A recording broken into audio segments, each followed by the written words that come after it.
बदलता भारत और उगता इंडिया। योगी और मोदी जी का जो मॉडल है, नफरत का मॉडल, वो अब चल नहीं पाएगा। तो ये बुलडोजर से हमारा देश तो चलेगा नहीं, ना श्रीमद् भागवत गीता से चलेगा, ना गुरु ग्रंथ साहिब जी से, ना बाइबल से, ना तो कुरान से। देश चलेगा तो संविधान से। कि हिंदू मुस्लिम सिख ईसाई सब है मिलकर भाई भाई। मोदी और योगी को ज्ञान देने के लिए ये देख लीजिए राम रहीम की जोड़ी है। लो जी गले की बात कर रहे हैं, हमें देखिए हमारा गोद में उठाने की बात करेंगे। संविधान का अनादर करेगा तो उसको संविधान के तहत हम उसको जो सजा बनती है वो भी निर्धारित करने में पीछे नहीं हटेंगे। 230 सीटें अगर बेईमानी ना करे भारतीय जनता पार्टी तो 230 सीटें कांग्रेस और इंडिया अलायंस के गठबंधन में आ रही 100%। 100%। खबरिया चैनल टाइम्स नाउ नव भारत ने एक ओपिनियन पोल किया है और उस ओपिनियन पोल के मुताबिक मध्य प्रदेश में कांग्रेस पार्टी सरकार बनाने जा रही है। कांग्रेस पार्टी को तकरीबन 120 सीटें मिलती हुई दिखाई दे रही हैं और पूर्ण बहुमत के लिए 116 सीटों की जरूरत है। दो लोग मेरे साथ हैं, दोनों लोग कांग्रेस के समर्थक हैं। कैसे देखते हैं? खबरिया चैनल ने तो कह दिया है कि कांग्रेस की सरकार बनने जा रही है अब तो। बदलता भारत और उगता इंडिया, क्योंकि अब पूरा देश जान चुका है कि योगी और मोदी जी का जो मॉडल है, नफरत का मॉडल, वो अब चल नहीं पाएगा। क्योंकि अब हर देश का युवा, अरे बात मैं मध्य प्रदेश की कर रहा हूँ, आप क्या मध्य जो यूपी की बात कर रहे हैं वहाँ का नफरत कहाँ है? क्या मध्य प्रदेश इंडिया में नहीं है, भारत में नहीं है, भारत से बाहर है। अब मामा जी को वहाँ की जनता स्वीकार नहीं कर रही है, बदलाव चाह रही है। बहुत बड़ा बदलाव होने जा रहा है। जैसा आपने अभी बताया कि नव टाइम्स भारत का सर्वे है, वो तो एक एग्जिट पोल दिखा रहे हैं, ओपिनियन पोल, एग्जिट नहीं है। हाँ, मतलब 120 मेरे हिसाब से हो सकता है कि 130-135 कांग्रेस सीट लेकर जाए। बहुत बड़ा बदलाव, बहुत बड़ा चयन होने जा रहा है। क्योंकि मामा शिवराज सिंह बिल्कुल फेल हुए हैं हर चीज़ में, चाहे वो बेटी की रक्षा में ले लीजिए, चाहे वो रोजगार पर ले लीजिए, चाहे विकास पर ले लीजिए। वहाँ के लोग कह रहे हैं, मैं सोशल मीडिया पर देखता रहता हूँ कि सड़कें बनती हैं और सड़कें उखड़ जाती हैं। तो जितना करप्शन और घोटाला भारतीय जनता पार्टी और मामा जी की सरकार में हुआ है, वो किसी में भी नहीं हुआ। कुलदीप भाई कैसे देखते हैं आप? 118 से 128 सीटें आने का अनुमान है। नफरत के बाजार में मोहब्बत का दुकान खोल रहा हूँ और मेरा नेता राहुल गांधी बोल रहा हूँ। तो आज यही देख लीजिए कि जो गोदी मीडिया गुणगान किया करती थी नफरत की, मजबूरन उन्हें अब ओपिनियन पोल पे दिखाया जा रहा है कि ये कांग्रेस की बढ़त हो रही है। तो मुझे इससे संतुष्टि नहीं है। ये हमारे कार्यकर्ताओं का मनोबल तोड़ने का काम कर रहे हैं। अब मेरा अपील है कांग्रेस के सभी कार्यकर्ता से, इंडिया अलायंस के सभी लोगों से कि मध्य प्रदेश में और मजबूती के साथ हर घर तक जाएं और पार्टी के विचारधाराओं को लाएं, विकास की नई राह दिखाएं, जनता में विश्वास लाएं।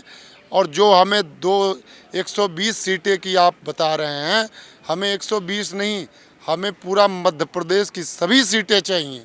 और जनता 230 सीटें हमको चाहिए, इसलिए कि जनता जो है नफरत के बाजार में एकदम सुलझ चुकी है और जनता इस बार सरकार को परिवर्तन करने में अहम भूमिका निभाने वाली है।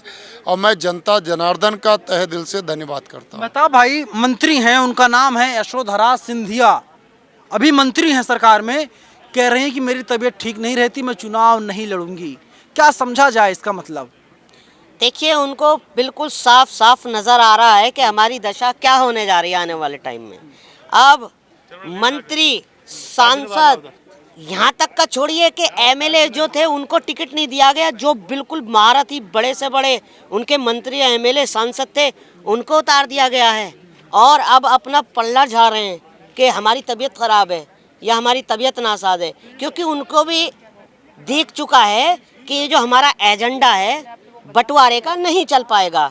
क्योंकि अब देश की जनता रोजगार पर बात कर रही है, बेटियों की सुरक्षा पर बात कर रही है, किसान की आय पर बात कर रही है। आपने स्वास्थ्य में क्या किया, आपने शिक्षा में क्या किया, क्योंकि देश का युवा जागरूक हो महिलाओं चुका को है। तो पैसा दे रहे हैं ना मामा शिवराज सिंह चौहान, अपने भांजे भांजों का ख्याल भी रख रहे हैं। देखिए, एक आप बहुत अच्छे एंकर हैं नेशनल दस्तक के, ये कहने में थोड़ा आपको शर्म आनी चाहिए कि मामा के राज में 12 साल की बच्ची के साथ क्या हुआ। 8 किलोमीटर वो भटकती रही, दौड़ती रही और गुहार करती रही मदद की, किसी ने उसकी मदद नहीं की। क्या यही उनका शासन है मामा जी का? क्या यही न्याय है? 12 साल की बच्ची, क्या 12 साल की बच्ची खून में लथपथ, मेरे घर में भी बहन है, मेरे घर में भी बेटी है, तो ये हर मामले में फेल हुए हैं। इसी वजह से इनके जितने भी मंत्री हैं, चाहे पूर्व मंत्री हों चाहे मौजूदा मंत्री हों, पलड़ा जा रहे हैं और इनमें बहुत बड़ी फूट भी पड़ गई है और इनकी दशा आने वाले समय में बहुत बुरी होने वाली है। वो तो कह रहे महिलाओं का, बेटियों का सम्मान हो रहा है। देखिए, सबसे पहले तो हमें ये सोचना चाहिए कि सरकार जो कह रही है क्या वो वादे पूरे की।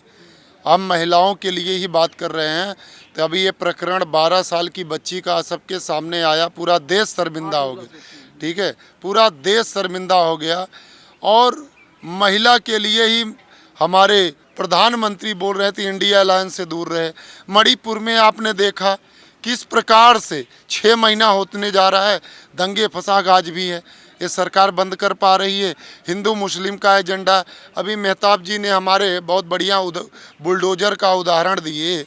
तो ये बुलडोजर से हमारा देश तो चलेगा नहीं, ना श्रीमद् भागवत गीता से चलेगा, ना गुरु ग्रंथ साहिब जी से, ना बाइबल से, ना तो कुरान से। देश चलेगा तो संविधान से।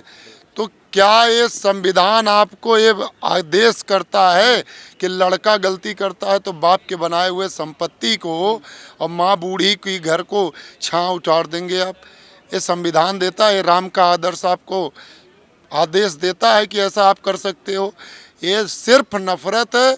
अगर आप सरकार की खिलाफत करेंगे तो आपके ऊपर मुकदमे भी पड़ेंगे, आपको नए नए मुकदमों में फंसाए जाएंगे। ठीक है, और आप जनता खिलाफत करती है तो मुकदमे सब कुछ रखे रह जाते हैं, कुछ भी काम में नहीं आता। चंद्रशेखर आज़ाद संविधान के तहत आवाज़ उठाते थे। 2 महीना प्रकरण, 2 महीना अगर पीछे हम जाते हैं, 2 से 2.5 महीना पहले, उनके ऊपर उत्तर प्रदेश जहां जंगल राज, जहां बुलडोजर राज, जहां राम राज की बात योगी आदित्यनाथ करते हैं, क्या वहां पे उनको जेड सिक्योरिटी या चंद्रशेखर आज़ाद को आज सिक्योरिटी मिली? नहीं मिली। ये बहुत बड़े बड़े सवाल हैं, इसे हमें गहराई से समझना पड़ेगा। सवाल है, गहराई समझना पड़ेगा। लेकिन मेहताब भाई एक बात बताइए, आप तो मुसलमान हैं, ये तो हिंदू हैं, ये अपने फ़ायदे के लिए कुछ भी कर सकते हैं। कल बीजेपी में चले आए तो क्या करेंगे आप? सबसे पहले मैं एक हिंदुस्तानी और भारतीय और इंडियन हूँ, और ये हिंदू हैं तो क्या हुआ? सिर्फ नाम का फ़र्क है, सोच का फ़र्क है तो मेरे भाई। सारा फर्क तो सोच का ही तो है, हिंदू- वही वैचारिक लड़ाई है। देखिए, मैं हर वीडियो पे, हर चैनल पे एक ही सिर्फ मैसेज देता रहा हूँ अपने देश को कि हिंदू मुस्लिम सिख ईसाई सब है मिलकर भाई भाई। और एक चीज़ जो आप अभी मामा की बात कर रहे थे, शिवराज सिंह चौहान जी की, जो चीफ मिनिस्टर है मध्य प्रदेश के, ये 25 अगस्त का मामला है। 25 अगस्त में उस बच्ची की रिपोर्ट लिखाई गई थी गुमशुदा की। क्या आपने उस पर ध्यान दिया? कार्रवाई की 25 अगस्त की बात है ये, जो अब आनकर उसके साथ ये रेप हुआ है। तो कितनी विफल सरकार है ये।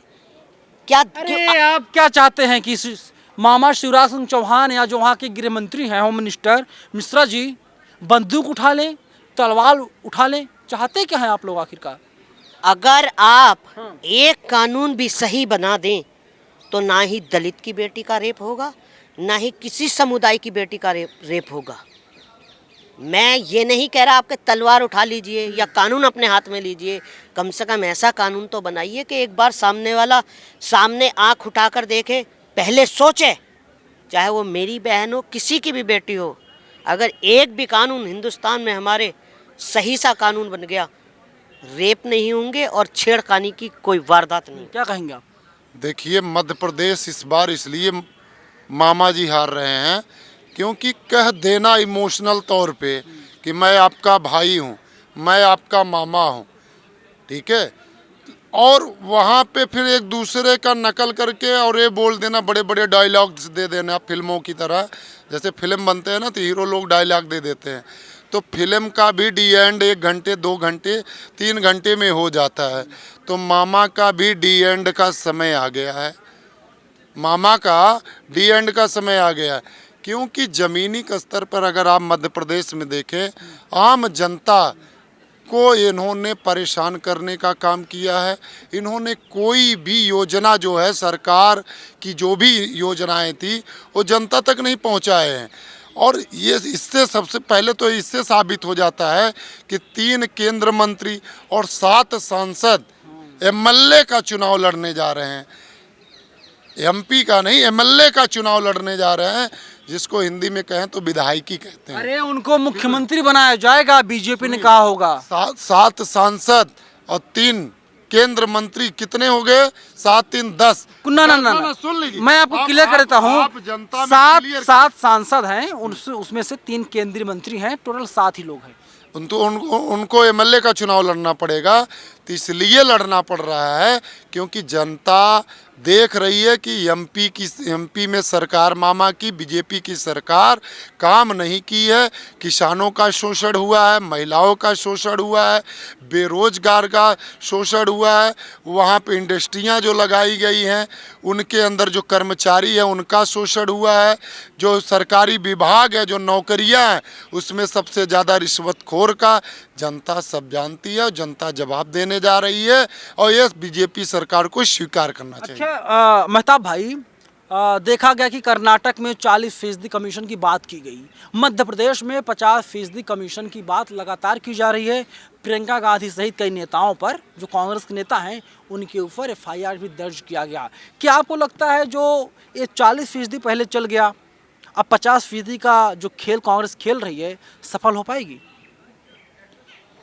देखिए, प्रियंका गांधी जी हों या राहुल गांधी जी हों, फर्जी एफआईआर से डरा नहीं करते। वो गांधी परिवार है, ठीक है। और रही बात, अभी आपने एक बात बोली थी कि आप मुस्लिम हैं, ये हिंदू हैं। देखिए, ये हैं मेरे यादव जी, यही तो भारत है, मेरा भारत। महाभारत में यही कृष्ण भारत ने है। ज्ञान दिया था और इस बार मोदी और योगी को ज्ञान देने के लिए ये देख लीजिए, राम रहीम की जोड़ी है, राम और रहीम की जोड़ी है। अगर ये फिल्मी लोग हैं ना तो देख लें, बड़े मियाँ तो छोटे मियाँ, ठीक है। हमें नाम से नहीं, हमें दिल से मिलना है। जुड़ेगा भारत। कहाँ आप तो गले नहीं लगाए इनके एक बार। अरे भाई लो जी, गले की बात कर रहे हैं, गले हमें नहीं, देखिए हमारा गोद में उठाने की गले बात नहीं, करेंगे। गले से ठीक नहीं, है? देखिए दिल मिला होना चाहिए। और हमारा ये भी दिल जान भी मिला लीजिए, हुआ है, गले भी मिला है। अगर संविधान के तहत कोई यादव हो या कोई मुस्लिम हो और संविधान का अनादर करेगा तो उसको संविधान के तहत हम उसको जो सजा बनती है वो भी निर्धारित करने में पीछे नहीं हटेंगे। अगर धर्म पे आकर अगर देश की छवि नुकसान करने का काम करेगा, सबसे पहले मेहताब हिंदुस्तानी और कुलदीप यादव को आप उनका विरोध करने के लिए सामने पाएंगे। चलिए, यहाँ पर हिंदू और मुसलमान आपस में गले मिल रहे हैं, लेकिन जब आप टीवी देखते होंगे तो किस तरीके से भाई को भाई से लड़ाया जाता है, हिंदू से मुसलमान को लड़ाया जाता है और मुसलमान को हिंदू से लड़ाने की कोशिश की जाती है। और टीवी वाले तो भी कह रहे हैं कि देखिए, मध्य प्रदेश में कांग्रेस की सरकार बनने जा रही है। और वहीं आपको मैं बता दूं कि जो मध्य प्रदेश के अभी गृह मंत्री हैं नरोत्तम मिश्रा, उन्हें पता होता है कि दीपिका पादुकोण किस रंग की बिकनी पहनती हैं, भगवे रंग की बिकनी है या हरे रंग की बिकनी है। लेकिन उसी गृह मंत्री को ये नहीं पता होता कि कितनी बेटियों के साथ बलात्कार किया जा रहा है, रेप किया जा रहा है, गैंग रेप किया जा रहा है। कितनी बेटियां मध्य प्रदेश से गायब हो रही हैं। कितने माँ बाप अपनी बेटियों की शिकायत लेकर के थाने में जाते हैं कि उनकी जो बेटियां हैं, उनकी बेटियों को किसी ने किडनैप कर लिया है।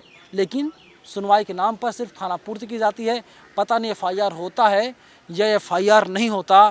तो आप बताइए कि मिश्रा जी को पता होता है कि दीपिका पादुकोण की बिकनी का रंग कौन सा है, लेकिन पता नहीं कि कौन सी बेटी कब गायब हो जाती, लापता हो जाती है।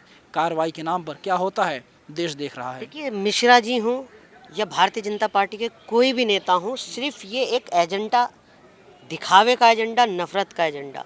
अगर इनसे आप बेटियों पे बात करोगे तो विफल हैं, अगर रोज़गार पे बात करोगे तो विफल हैं, अगर प्रशासन पे बात करोगे तो विफल हैं। सिर्फ ये देश को गुमराह करने का काम कर रहे हैं, देश को भटकाया जा रहा है और हमारे देश को धर्म के नाम पर बांटा जा रहा है, मुद्दों से भटकाया जा रहा है। मैं अपने एक शेर के साथ अपनी वाणी को विराम दूंगा इसी हिंदू मुस्लिम एकता पर कि जब जब जुल्मी जुल्म करेगा सत्ता के गलियारों से, जब जब जुल्मी जुल्म करेगा सत्ता के गलियारों से, चप्पा चप्पा गूंज उठेगा इंकलाब के नारों से। जुड़ेगा जय हिंद, भारत, जय भारत। जीतेगा इंडिया। जय हिंद, जय भारत। कितनी सीटें आ रही हैं एक बार मैं आपसे आप दोनों चाहता हूं। 230 सीटें विधानसभा की हैं मध्य प्रदेश में, कांग्रेस पार्टी कितनी सीटें लाने जा रही है? 230 सीटें अगर बेईमानी ना करे भारतीय जनता पार्टी तो 230 सीटें कांग्रेस और इंडिया अलायंस के गठबंधन में आ रही 100%। 100%। आपको क्या लगता है बैलेट पेपर से करवा लीजिए, आपको 230 सीटें मिल जाएंगी। आपको क्या लगता है? देखिए, जो मेरे बड़े भाई ने बात कही है वही मैं कहूँगा, क्योंकि इनकी ज़मानत पूरी तरीके से ज़मानत जब्त होने जा रही है और ऐसा पहली बार होगा इतिहास में जो इतिहास के पन्नों में लिखा जाएगा। सुपड़ा साफ होने जा रहा है भारतीय जनता सुपड़ा साफ होने जा रहा है और 230 सीटें हैं। सभी सीटों पर कांग्रेस पार्टी के प्रत्याशी उम्मीदवार जीत दर्ज करेंगे, ऐसा साफ तौर पे कुलदीप यादव और मेहताब हिंदुस्तानी का कहना है। लेकिन आप सोचिए कि मध्य प्रदेश में चुनाव तो होने जा रहा है, हो सकता है अक्टूबर महीने में इलेक्शन कमीशन एक पीसी बुलाए और चुनाव की तारीखों का ऐलान कर दे, आचार संहिता लगा दे। लेकिन बड़ा सवाल यही अब खड़ा हो रहा है कि शिवराज सिंह चौहान के चेहरे पर चुनाव क्यों नहीं लड़ा जा रहा है? क्या बीजेपी शिवराज सिंह चौहान को दरकिनार करने की पूरी कोशिश में जुटी हुई है? और अब तो एबीपी न्यूज़ ने सोर्सेस के हवाले से खबर चला दिया है कि शिवराज सिंह चौहान का भी टिकट कट सकता है, यानी बीजेपी उन्हें चुनाव भी नहीं लड़ाएगी और इसीलिए 3 केंद्रीय मंत्रियों सहित 7 सांसदों को चुनाव मैदान में उतारा गया है। आपको क्या लगता है मध्य प्रदेश में किस पार्टी की जीत होती हुई दिखाई दे रही है? कैमरा पर्सन आशीष के साथ मैं नवीन कुमार नंदन, नेशनल दस्तक, दिल्ली। नेशनल दस्तक की आपसे गुजारिश है कि अगर इसको बचाना चाहते हैं तो नेशनल दस्तक को सब्सक्राइब करने के लिए रेड कलर के सब्सक्राइब बटन को दबाएं, फिर बेल आइकन की घंटी दबाएं। नेशनल दस्तक को बचाने के लिए बहुत जरूरी है कि हर खबर को शेयर करें, लाइक करें, कमेंट जरूर करें।